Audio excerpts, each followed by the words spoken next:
कि बताओ पूरा परिवार एक जगह पर और उसमें भी भगवान की अविरल भक्ति और शिव महापुराण की कथा और बेजापुर का क्षेत्र, ये जीवन का एक आनंद प्रदान करने वाला, एक सुख देने वाला। रखो। और शंकर जी के परिवार में एक चीज और है, थोड़ा सावधानी रखिएगा, सबको निभा के चलना है। जगत जननी दुर्गा भवानी बैठती है काय पर? जम के बोलो, शेर पर। शंकर भगवान बैठते हैं नंदी पर। शिव जी के गले में सर्प। गणेश जी चूहे पर। कार्तिकेय जी, अरे बोलते तो जाओ, मोर पर। हमें भी तो मालूम पड़े, बेजापुर में सबकी आवाज तो ठीक है? अगर जीजियों की आवाज डाउन होगी तो दिक्कत हमको होगी हो, तो थोड़ा सा दमदारी से बोलो है। कार्तिकेय जी काय पर बैठते हैं? मोर पर। अब भाई आवाज इतनी जोरदार आवाज में बोला करो, घर जाके नजर भी उतरवा लिया करो है?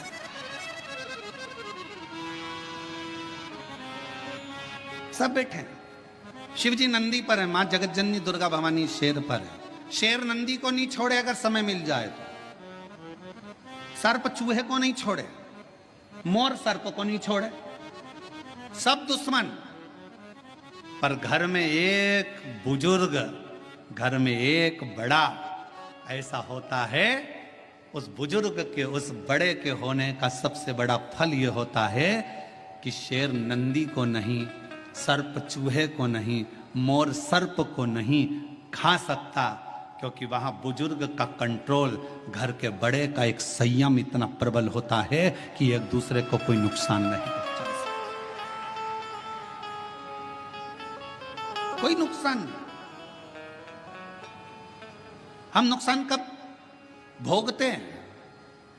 शिव महापुराण की कथा में बीड़ में एक बात कही थी, जब अपने घर के लोगों की बात, अपने माता पिता की बात, अपने घर के बुजुर्गों की बात जब आपको बुरी लगने लगे और बाहर के लोगों की बात आपको अच्छी लगने लगे, तो समझ लेना कि तुम्हारे विनाश का समय आ गया।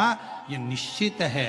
घर के लोगों की बात, माँ ने कुछ कहा तुम्हें बुरा लग गया, पिताजी ने कुछ कहा तुम्हें बुरा लग गया, काका जी कुछ बोले तुम्हें बुरा लग गया, ताऊ कुछ बोले तुम्हें बुरा लग गया। घर के लोगों की बात जब तुम्हें बुरी लगने लगे और बाहर के दोस्त बोल रहे हैं, सहेली बोल रही है, बेस्ट फ्रेंड बोल रही है, तो तुम्हें अच्छा लग रहा है, समझ लेना कि तुम्हारा विनाश का समय निश्चित आ गया है। शिव पुराण कहती है कि जब जब मेरे भोलेनाथ, जब जब मेरे शंकर, जब जब मेरे करुणा सागर, जब जब मेरे शिव, जब जब मेरे भगवान भोलेनाथ अपने बच्चों को भटकता हुआ देखते थे, तब तब मेरे शिव कुछ ना कुछ कहने के लिए आतुर हो जाते थे। शिव की आतुरता रहती, शंकर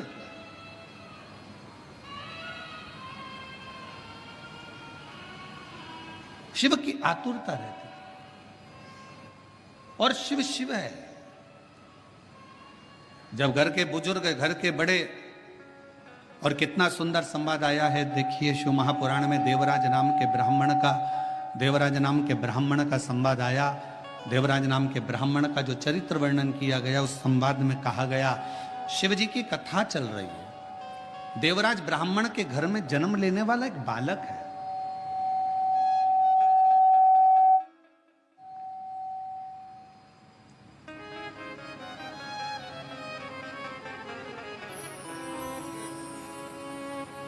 सभा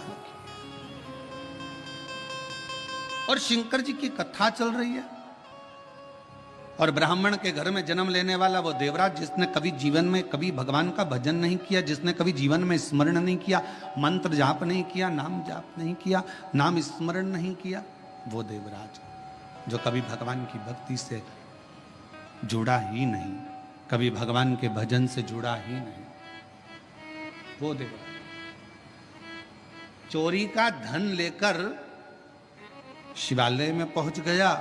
ब्राह्मण जी कथा सुना रहे थे शिव पुराण की, कोई नहीं था, कोई नहीं, मंदिर सुना।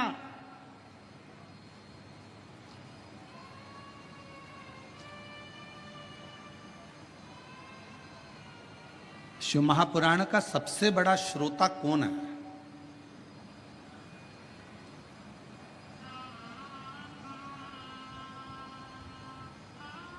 उत्तर दो जल्दी से, बीजापुर की जी जी जी जाऊं। शिव महापुराण का सबसे बड़ा श्रोता कौन है? शिव पुराण को सुनने वाला सबसे बड़ा श्रोता श्रीमद् भागवत कथा को सुनने के लिए सबसे बड़े श्रोता थे राजा परीक्षित। रामचरितमानस को सुनने के लिए सबसे बड़े श्रोता थे काशी नरेश। पर शिव महापुराण का सबसे बड़ा श्रोता कोई मानव नहीं, कोई मनुष्य नहीं।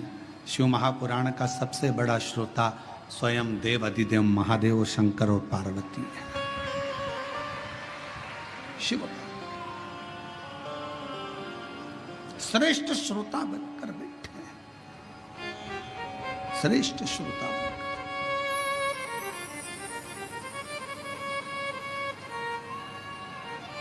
और चित्त भगवान शिव का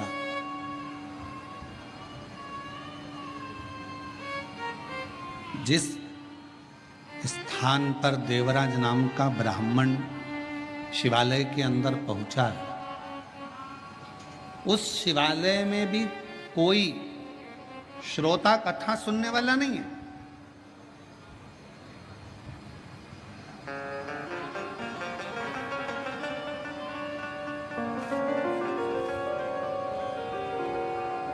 और यदि आप लोगों ने कोरोना महामारी में अगर इस शिव पुराण की कथा को ऑनलाइन सुना होगा टीवी पर, तो आपने उस समय पर भी देखा होगा, उस समय पर भी श्रवण करा होगा कि कोरोना महामारी के समय पर केवल शिव महापुराण की कथा चल रही थी और पूरा प्रांगण पूरा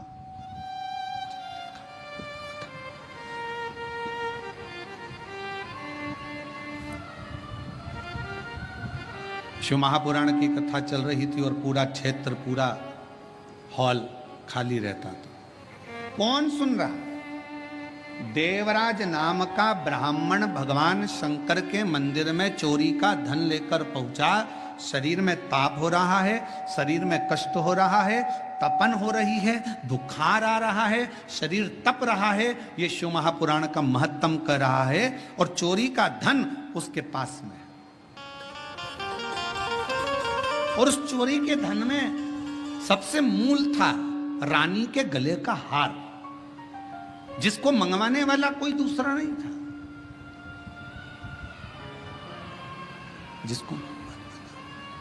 जिसको मंगवाने वाला कोई दूसरा नहीं था, जिसको मंगवाने वाली केवल देवराज ब्राह्मण जिस एक पर स्त्री के संग में लग गया था, उस पर स्त्री ने उस देवराज से कह दिया था कि मुझे रानी के गले में जो हार, और देवराज उस स्त्री के कहने पर चोरी करने चले गया, धन हार चुरा कर लेकर आ गया, शिव जी के मंदिर में पहुंच गया। शंकर जी के चोरी का धन उसके पास में रखा हुआ था, चोरी का धन उसके पास में रखा हुआ था। कथा कोई नहीं मंदिर के अंदर, केवल शंकर का शिवलिंग, नंदी और देवराज। कथा करने वाला कथा कर रहा,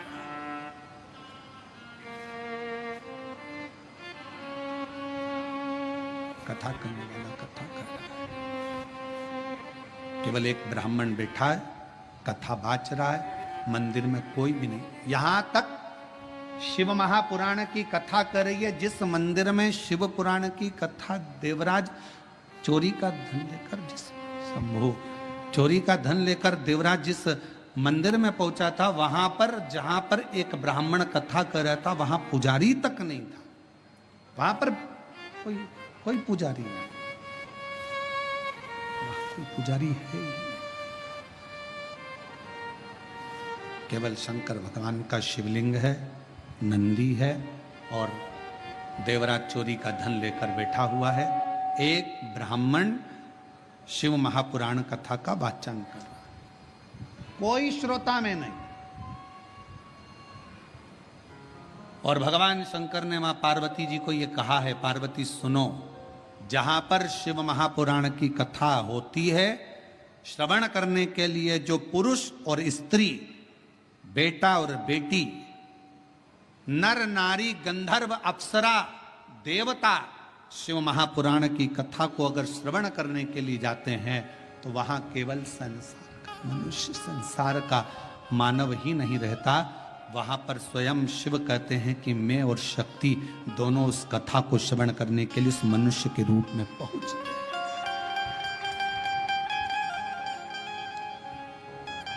उस कथा को श्रवण करने के लिए मनुष्य के रूप में पहुंच जाते हैं, मनुष्य के रूप, मानव के।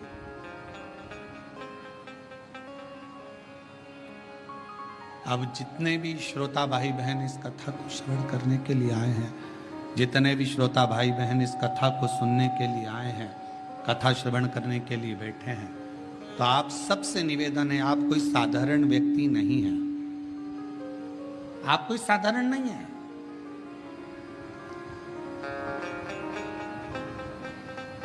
आप मेरे शिव का एक अंश स्वरूप हो, शिव का एक प्रतिबिंब स्वरूप हो।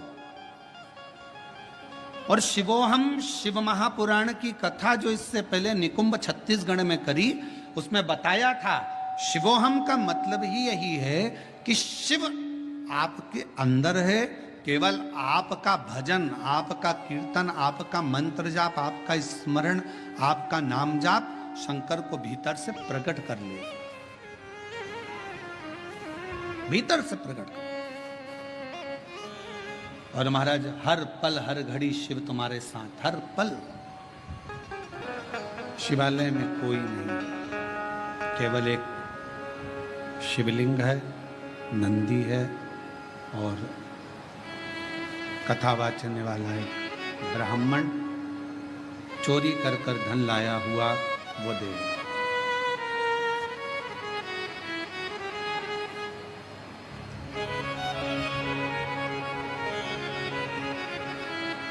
कई लोगों का एक प्रश्न रहता है, गुरुजी हम अकेले मंदिर जाते हैं, मेरे घर का मैं अकेला शिवालय जाता हूँ, पूजन करता हूँ, आराधना करता हूँ, अर्चना करता हूँ, शिव भक्ति करता हूँ, शिव आराधना करता हूँ, शिव पूजन करता हूँ,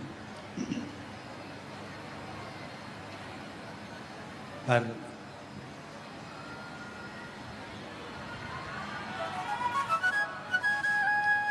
शिव महापुराण की कथा कहती है कि शंकर का जो भक्त है, शिव की जो आराधना करने वाला है, शंकर की जो स्तुति करने वाला है, वो जीवन में कभी अकेला नहीं रहता।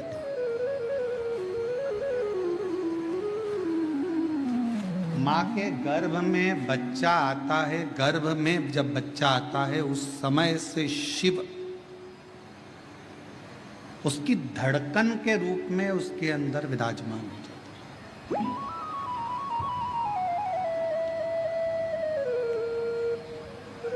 इसलिए वीर शैव लिंगायत संप्रदाय में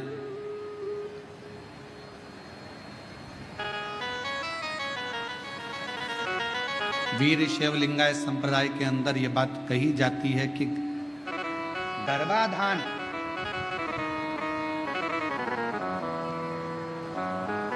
गर्भ में जब बच्चा रहे उस समय से लेकर व्यक्ति के जब प्राण छूटते हैं तब तक शिव शिव उसके अंदर विराजमान रहता है, शिव तत्व उसके अंदर विराजमान रहता है।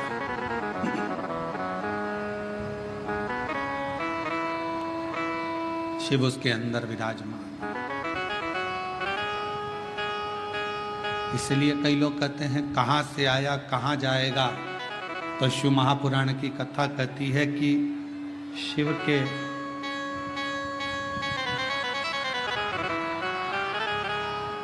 शिव महापुराण की कथा कहती है कि शिव के द्वार से आया और शिव के ही द्वार गया।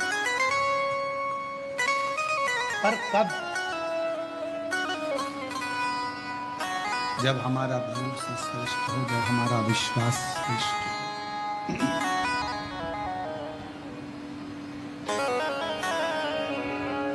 जब तक हमारा भरोसा, हमारा विश्वास श्रेष्ठ नहीं होता, तब तक शिव का मिलना बड़ा मुश्किल। एक पत्र है, अच्छा है, देखिए।